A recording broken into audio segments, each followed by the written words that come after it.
This is the Hidden Killers podcast with Tony Brueski. Featuring defense attorney, Hidden Killers daily contributor, and host of the Defense Diaries podcast, Bob Motta.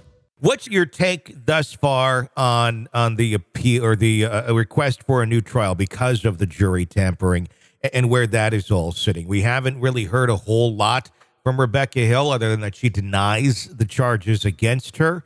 But what kind of investigation needs to be done to come to a conclusion that either this did happen or this didn't happen, and the effect that it actually had on the verdict? I mean, man, like since we last spoke, yeah, there has not been a lot coming from Becky Hill's camp at all, as you said. Yeah. Has been quite the Twitter war going on. Sure.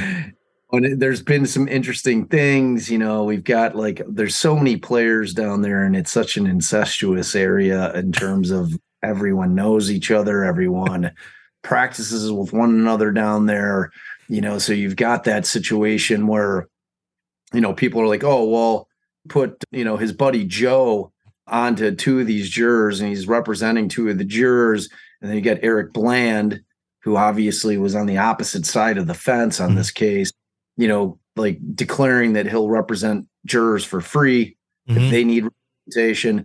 So you've got that whole dynamic going on.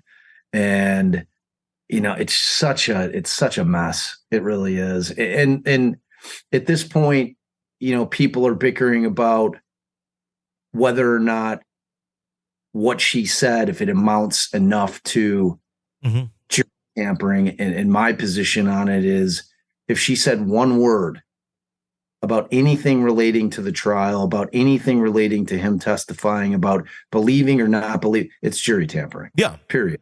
It's that simple. It's like, you cannot have an elected official who those people in the jury were looking up to as basically their boss. She was saying what they can and can't do. Well, yeah, you can go have a smoke now. Yeah, we're going to eat lunch now. Yeah, you know what I mean? It's like they looked at her in a different light than anyone else in that courthouse. Sure. Because she's their conduit. And they don't know. Jurors just don't know. Yeah.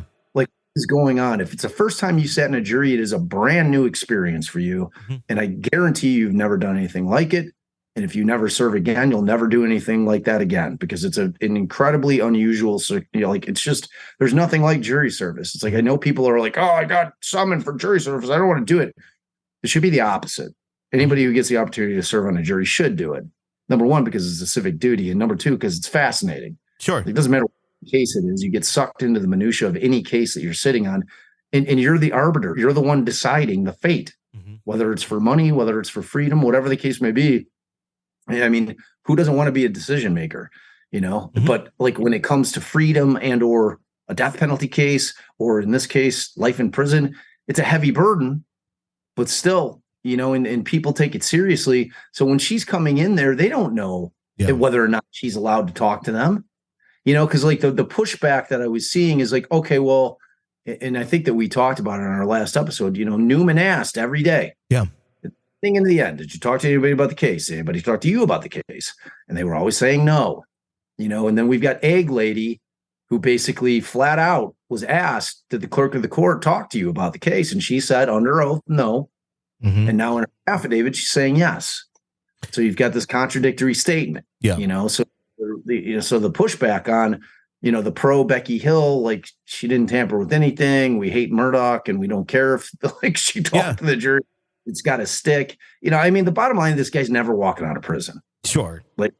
People just I just don't want people not to lose sight of the fact that he's not walking out.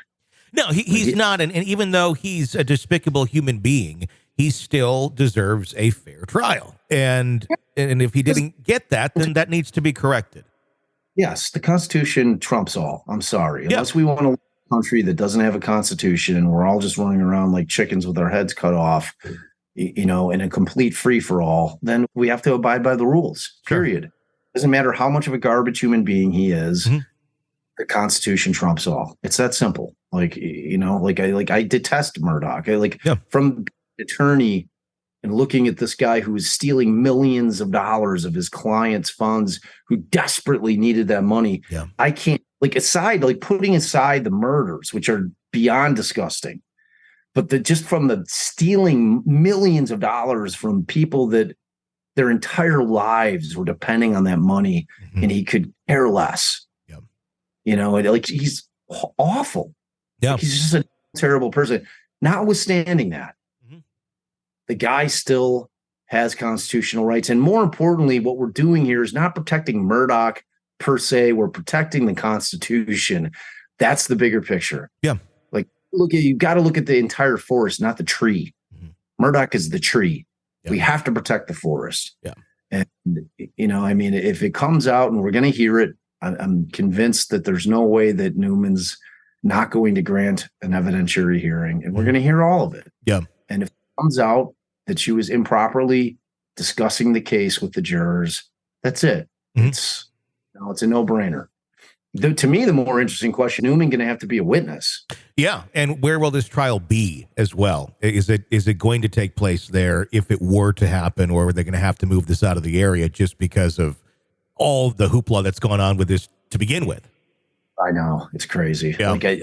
I've had this discussion. I don't know if we talked about it last time, but I've had it multiple times. I just don't know where they're impaneling a jury that's not going to have heard tons about this case. It's like, and the question and the way that a judge cures that, like when I'm trying to pick a jury, and I've had some high profile cases, and I've had cases where my guy was tried in the press, and I knew, because we actually hired a polling company to poll the citizens of that county leading up to trial. Had you heard of the case? And we had the polling company come up with 5 questions, had you heard of the case? Yes.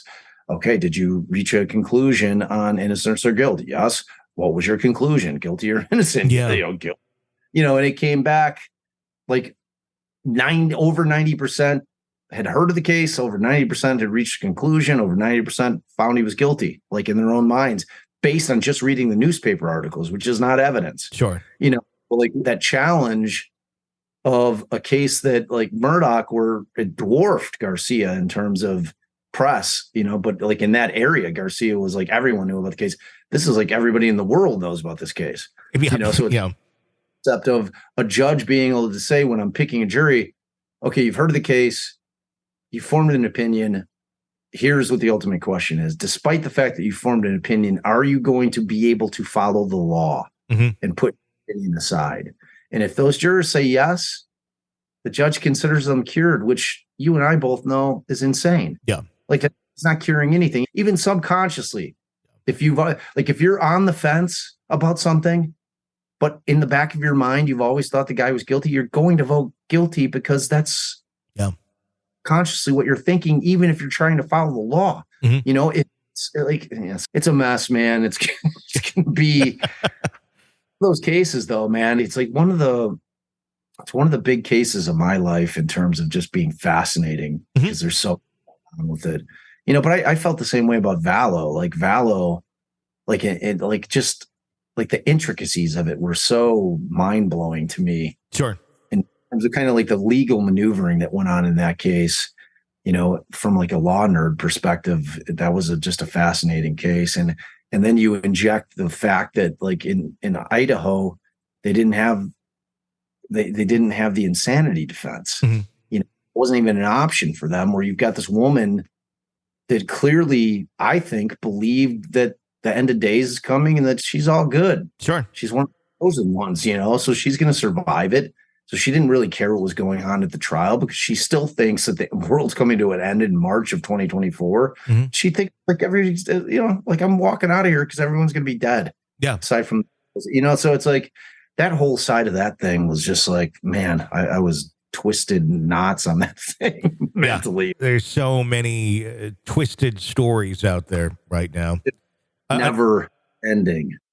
You're consuming the Hidden Killers podcast. Want more? Start binging on all of our true crime podcasts right now through Apple Podcasts, and get an ad-free experience when you sign up to be a True Crime Today Premium Plus member, exclusively on Apple Podcasts. More of the Hidden Killers podcast, dropping soon. Press subscribe now.